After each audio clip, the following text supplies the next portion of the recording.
Hello, আসসালামু আলাইকুম। Welcome to my YouTube channel. আশা করি আপনারা সবাই ভালো আছেন। এখন বাংলাদেশে সিএফ মোটর বাইক লঞ্চ হওয়ার পরে অনেকেরই মনে নানান প্রশ্ন, যেমন 300 সিসি স্পোর্টস সেগমেন্টের বাইক হওয়ার পরে ওই বাইকগুলির দাম তুলনামূলক বেশ কম কেন? এই কোম্পানির বাইকগুলা কি কেনা ঠিক হবে? আর ইউরোপের দেশগুলোতে বাইকটার পরিস্থিতি কেমন?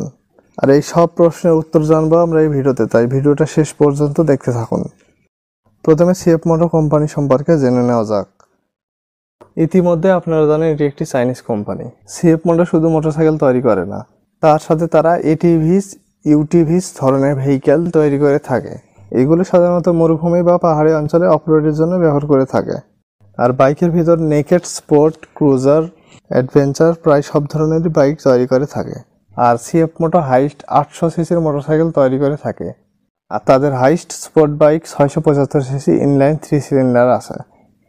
বাইরের দেশের সিএফ মোটর পরিস্থিতি কেমন? এখানে অন্যান্য চাইনিজ বাইকের কথা বলছি না, আমি শুধু সিএফ মোটর কথাই বলছি।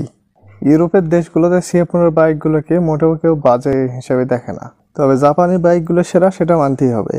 ইন্ডিয়ান কোম্পানির সাথে তুলনা করলে রিলায়েবিলিটি কথাই প্রথমে আসবে।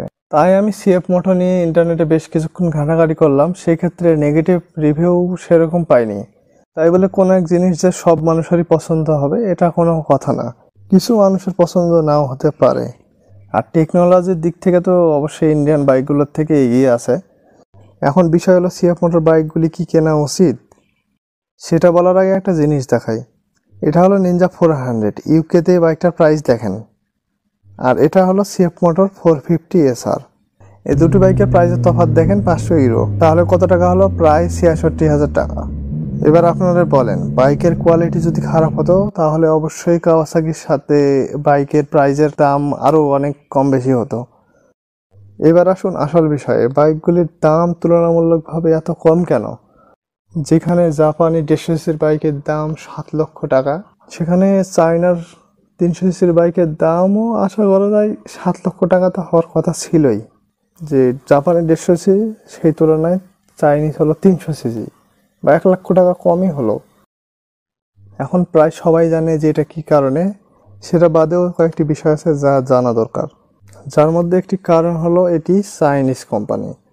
বেসিক্যালি চায়না যে কোনো ম্যানুফ্যাকচারিং করার জন্য পৃথিবীর টপে আছে। তাই যে কোনো ফোনের পার্টস থেকে শুরু করে বাইক, কারের পার্টস বাইরের কোম্পানি চায়না থেকে বানিয়ে নেয়। আর আমাদের দেশেও যে কোম্পানির বাইকগুলো চলে, সেই কোম্পানিরাও চায়না থেকে বিভিন্ন ধরনের পার্টস তৈরি করে নেয়।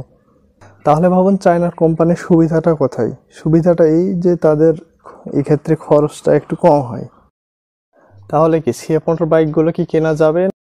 আমি বলবো সিএফ মোটর বাইক অবশ্যই কেনা যাবে, তবে সিসি বেশি হওয়ার কারণে মেনটেনেন্স করতে আপনার খরচ বেশি হবে।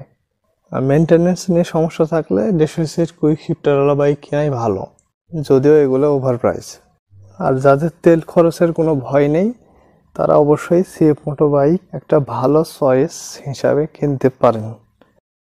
তো ভিডিওটা এই পর্যন্তই। ভিডিওটা যদি ভালো লাগে ভিডিওতে একটি লাইক দিয়ে চ্যানেলটি সাবস্ক্রাইব করতে পারেন এই ধরনের বাইক রিলেটেড ভিডিও পাওয়ার জন্য। আর আমার এই ভিডিও সম্পর্কে কোনো মতামত থাকলে আপনাদের মূল্যবান কথাটি অবশ্যই কমেন্টে জানাতে পারেন।